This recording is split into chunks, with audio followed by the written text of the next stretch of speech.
Welcome, assalamu alaikum, bonjour, and konnichiwa. It's a pleasure to invite you to The World on Your Plate, featuring Mackenzie Young, a social studies teacher here at the American School of Marrakesh.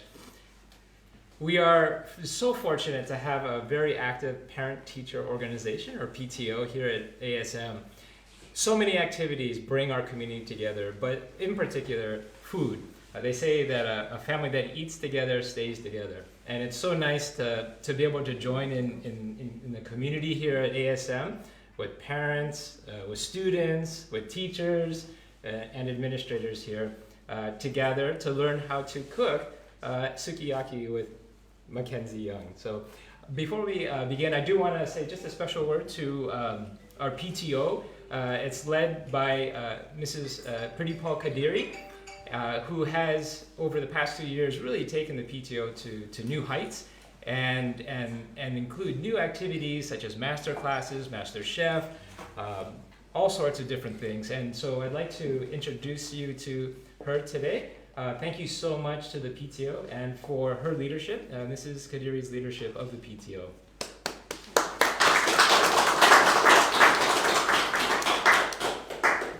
Food brings people together. It's a gateway to faraway lands and has the power to hold precious memories.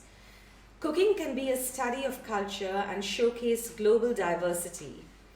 The PTO aims to bring together the vibrant, diverse community that we are around our shared experiences with food. The focus will be cooking, creating, sharing, chopping, eating, talking. The World on Your Plate MasterChef series will showcase a live demonstration as we have today and explain the recipe from one of our community members. The session will be broadcast online, and we are fortunate today to be able to broadcast on Facebook Live as well as YouTube, thanks to Omar and our amazing team at IT team at ASM.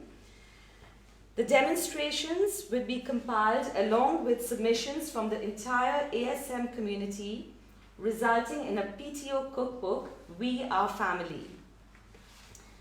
We are fortunate today to have a teacher and passionate foodie cook, Mackenzie Young, who's going to share her history, her cooking, her influences, her travel experiences, and put it together in a dish called sukiyaki, which is something that's been passed on through generations of her family, her grandmother. And what makes Mackenzie so special is that, and I've watched this firsthand, she's actually scoured the markets of Marrakesh, spoken to farmers, people who work with organic vegetables, and really connected with our local community. So the stuff that we have that she's going to cook with, each has a story to tell, and I hope that over today's session she's going to recount those stories because that makes it special. And so I feel that her cooking has authenticity, it has roots, it has history, it has culture, it has family, and above all, she wants to make it fun, interactive, and enjoyable for us. So thank you, Mackenzie. Oh, and let me introduce you to her sous-chef, Jad Kadiri, who is also an amateur chef. And I think it's wonderful that you've been able to get your students to volunteer today. So with that, over to you, Mackenzie. Let's get cooking. All right. Like I was joking earlier, welcome to Not My Kitchen. When we first decided to do this, we had the Sustainability Month. We went to the farmer's market, and I jokingly, but not jokingly, because I'm usually serious when I say things, I said to Priti, I'll make you curry. Why don't you just come over? And so it was like 1 or 2 weeks after that, she actually came. And I just made curry. It was disastrous in the sense that they were painting the bathroom. We have one bathroom. They were painting it. If you've ever smelled paint fumes, not a good thing. So we locked ourselves in the kitchen and had curry.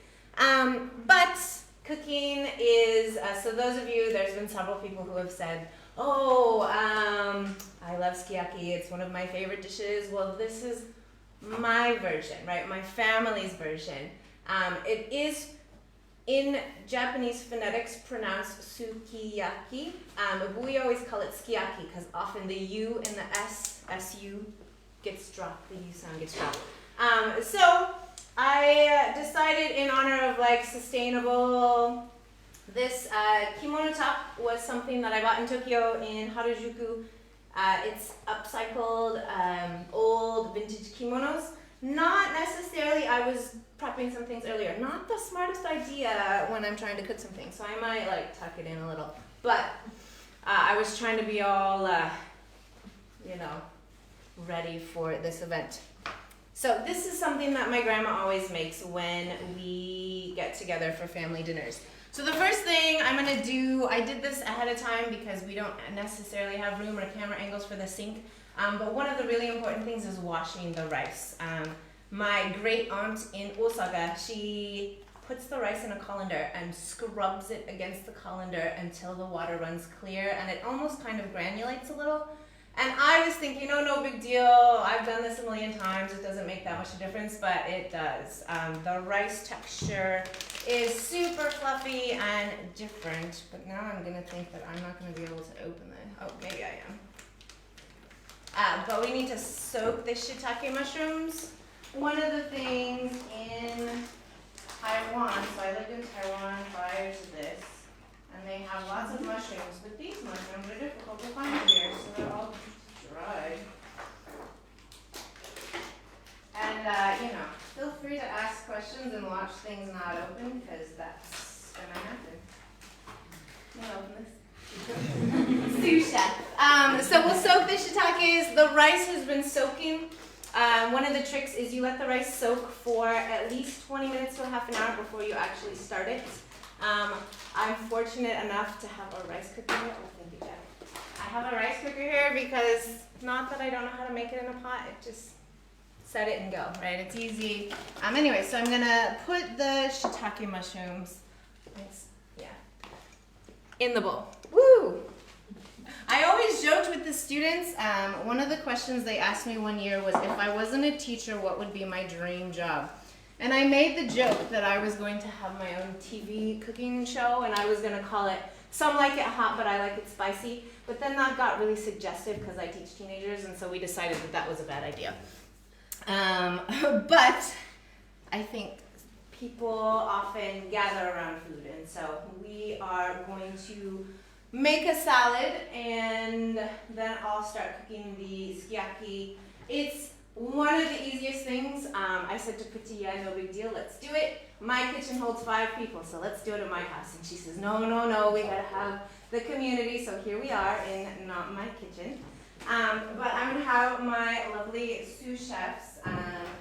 We need to make, it's called sunomono. It's just a basic cucumber salad. Once you learn it, I think you'll want it all the time, because I do. So, Jad and Hamza, you want to, there's cutting boards there. So what you want to do is you peel the cucumber. And if you have questions, let me know, because this is, as much as I say I want a cooking show, I don't know if I can actually. So you peel, oh, and then the other thing, I totally forgot. I brought my Japanese knife because I have an amazing husband who's hiding back there. And 1 year for our anniversary, when we were in Japan, we went to a neighborhood called Kapabashi, which is where all the chefs shop. And he let me pick one. It was like that scene where the girl picks out the ring, but I'm not that girl, I wanted the knife. So this is my super beautiful Japanese knife, and it's got my name, my Chinese name, because in Taiwan we all had to have Chinese names for our residency. So it's got my Chinese name, Mei Quanqi, or no, Mei Quanqi is Yang Mei Qing, Mei Quanqi means never mind. Yeah, it's been a while since I've used my Mandarin. Okay, so super basic. What we're gonna do, and we'll put the dressing together after we get my lovely helpers here. I just want to say the ambassador of Spain is watching you. Hi, wherever you are. Hola, ¿cómo estás? Mucho gusto, eventually, right? Okay, so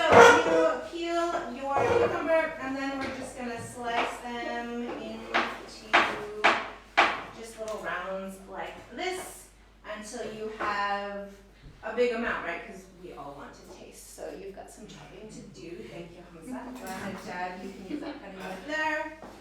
And we're going to put it in the red bowl. So this is something that my grandma makes every summer. My favorite thing about living in Marrakesh is cucumbers are everywhere, always, and they're cheap.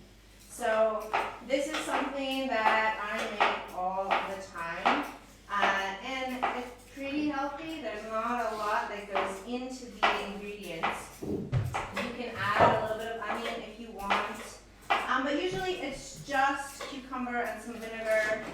So you make it into kind of like a quick pickle, or a quickle, as we saw on a TV cooking show. During lockdown, I did a lot of cooking, I'm sure as everyone else did.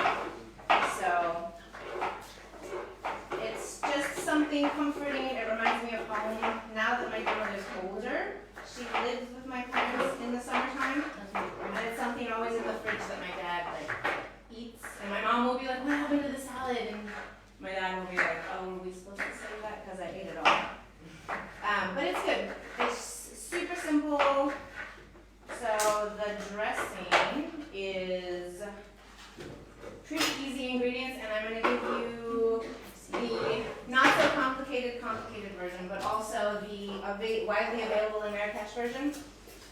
So we have rice vinegar, and then we have mirin, which is like a Japanese cooking wine. It's a little sweet. And then you just have a little bit of salt and a little bit of sugar. And you mix it all together, and it's amazing.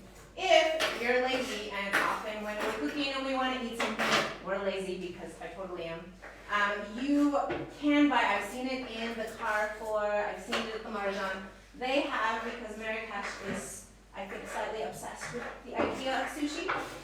It's this, it has a red top. I forget what the brand is, but it says on it sushi vinegar, or vinegar for sushi preparation. And that already has the sugar, it already has the vinegar, the mirin, so it's like a one-stop shop. You throw that in with the cucumbers and a little bit of salt, and you're done. But I thought I would bring all the ingredients for you to see and sample. So I'm going to let them continue chopping. I was going to write up the recipe, but it's actually really hard, because when I cook, I don't measure anything. Recipes I love, I'm obsessed with, but they're also suggestions and guidelines. I don't follow them at all.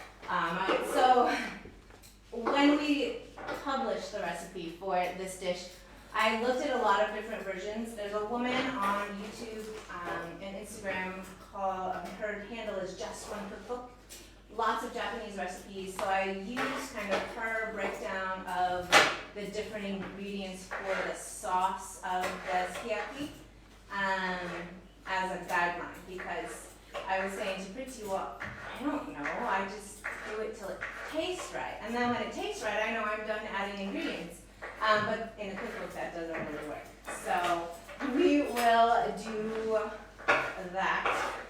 The other thing I need is, Aparna, can you hand me the green onions, please?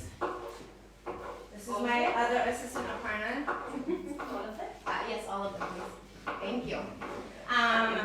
The other thing about living abroad, and I'm sure many of you who have lived in different countries know, is you start to have this like unmistakable desire for food of your childhood, food of your home country. And so Asian food, I previously lived in Asia, and so I always wanted to make other things. But now that I live here, I really want Asian food all the time. So what do when you can't find it at the store? You learn how to make it. And I think Corona was good for us in that sense, because we all learned how to make certain things because we didn't go anywhere. But I had a chance encounter at a hotel with Gary Martin of Jenham Thompson Gardens.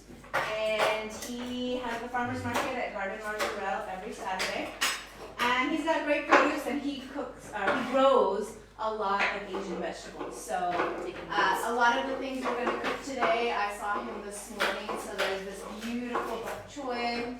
I don't know which camera you want me to look at. This one, beautiful bok choy and carrots and some napa cabbages that we're going to be throwing in the sukiyaki. And sukiyaki really is kind of like a glorified stir-fry hot pot. So it's not super complicated and simple. And the way that my grandma always made it, so you can see there's many different ways, but the way she always made it was with water. So you can use like a dashi, which is a fish broth, or you can make it with water. And more often than not, she just used water because it's widely available and easy. If you want that extra kind of umami flavor, you can use dashi if you can find it. I don't know if we've seen it here. Have we seen it here? Okay. Okay. Cool. So we can find it. Good. Thank you, community members. If I need it, I know who I'm gonna harass, which will probably be via your son's email to you, and then we'll find it out. Because I was actually like, I went home this summer, I got a bunch of like soy sauce and dashi and all the things that like, you know, your comfort brands, because there is lots of soy sauce here and lots of it that I don't like. But that's my personal preference. By the way, those of you that are here because you like Japanese food as much as I do, I was just in Essaouira over the Thanksgiving holiday, and there is this amazing Japanese ramen chef hiding in the city. It's called Rudy's Ramen, and this man makes the noodles from scratch, and he only makes 10 bowls of ramen every day because making the noodles from scratch is super labor intensive. But anyways, I said to him, I was like, where does your soy sauce come from? How are you getting it here? Because Japanese soy sauce is like non-existent. And he says, oh no, I'm just using the one at the Carrefour. And I said, well, what are you doing to it? Because it tastes like Japanese soy sauce. It doesn't taste like the soy sauce that I don't like. No offense, any people that love it. And so he taught me a hack, which I thought was cool. I haven't tried it yet. But he said you take the bottle of soy sauce and you mix in a dried chili, just a local dried chili, and you leave it, and it gives the impression of that extra something. I don't know what it is about Japanese soy sauce that tastes so different. Maybe because I grew up just using that one. What did you do to make it taste different? They put in a dried chili. So they just put in like a dried chili and let it kind of steep. And it was delicious. We ate and ate and ate. So if you're ever there, look him up. Make reservations. I'm trying to convince him to come here for a pop-up, but I mean, poor guy. Here's this like crazy American woman who's like, oh my God, you can stay at my house and we'll find people to buy your ramen. Please come. You know, so if he's a little afraid because I was full on like very serious about him, you know, that could be it. Okay, so beautiful leeks and green onions. All I did was I cut the tops off because you're not going to eat that part. But fun kind of lockdown-y tip. We were taking these and we were planting them on the balcony during the lockdown and growing some of our own kind of green onions. Because, you know, we're all about sustainability and making sure that we're being somewhat responsible citizens. Okay, so all we do is, it's a real rough chop. So you have them all and you just roughly chop them into fairly large sections. They're going to cook down. You can do this with a regular onion, but having the green onion in my mind is really kind of an essential part of the dish. So the vegetable carts in my neighborhood have these spring onions, and so The first couple of times I saw them, I was very excited. I was like, oh, I want those, I'm going to cut these, and I had all these dreams of what I was going to do with this part. And then, I kid you not, this is what happened. He grabs them, he's all excited. My Dorito is, Shuya, I speak none. And he gets his bunch, and he does this. He takes this, he throws it in the pile for the horses, and he gives me this, and I was like, no, that's not, I wanted that part. And so now every time we go, he has his vegetables with the greens, and this guy sees me on the regular. And he always kind of looks at me before, with his knife, like, and I'm like, no, I want that part. Okay. So, it's an adventure living abroad. You learn different tips and tricks. So it's a pretty rough chop that we are going to do. Oops. I'm going to cut my chops. And we just need a little bit of a neutral oil. Is there a neutral oil in there? Yeah. And the other thing I would say, if you like to cook, or even if you don't like to cook, one of the things that my husband and I do that I highly, highly recommend is when you travel, when we can travel again, take a cooking class. You learn so much about a culture and the people through their food. And it's just something that we've done Thai, we've done a cooking class in Bali, we did a food tour in Cambodia. You just learn so much about people. We took a street food tour in Cambodia, and I sampled some things that I never thought I would ever eat. Good question, Jad. I have had barbecued tarantula. We had some sort of salad in the dressing with ants. And it was all very kind of humble local food. And so, they offer it to you, they're very gracious and loving. And so I was like, oh, well, I guess I'm going to do it. The best thing, though, is the tour guide. All of the women on the tour were like, yeah, okay, I'll do it. And, my husband and our good friend, they were looking at the bugs like, nope, I'm not going to eat that. And then, she gave them so much crap. She was like, hey, you're going to let all these women show you up and eat spider and eat cockroach and all these like awful water beetle bug things that don't really taste that good in my opinion. But if I had to live off of something, I would definitely live off of tarantula. Believe it or not, was the best tasting thing. What's this like? As the spider? Yeah, tarantula the spider. They like barbecued. I think it's because it was kind of that like smoky, barbecue-y type essence as to why it was something that was so much better than the other things. Alright, so we are almost done here. How are we doing on the cucumbers, my lovely helpers? It's almost 40. Okay, good. Because we're going to have a nice tasty salad that people can kind of taste and snack on, and we'll get started on the Shiitake dish.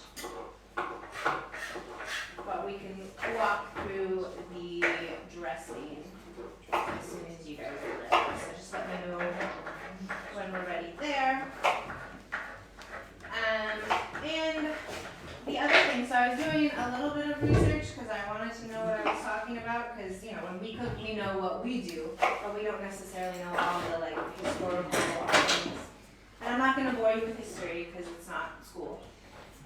But my family, so my grandmother was born in Kyoto, which is south of Tokyo, and it's the Kansai region, and so when they make sukiyaki, they put it all in one pan. So we're going to do it that way today because that's what I know best.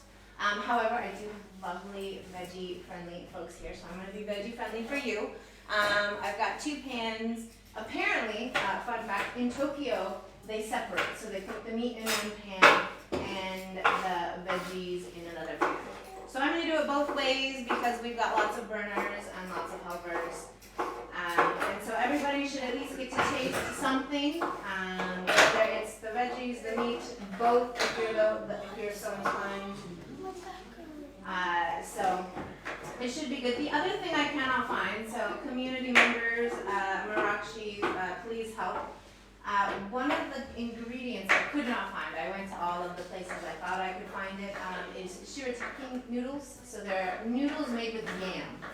And I thought that maybe because gluten-free is kind of a trend, I would be able to find them because you can find them in America now.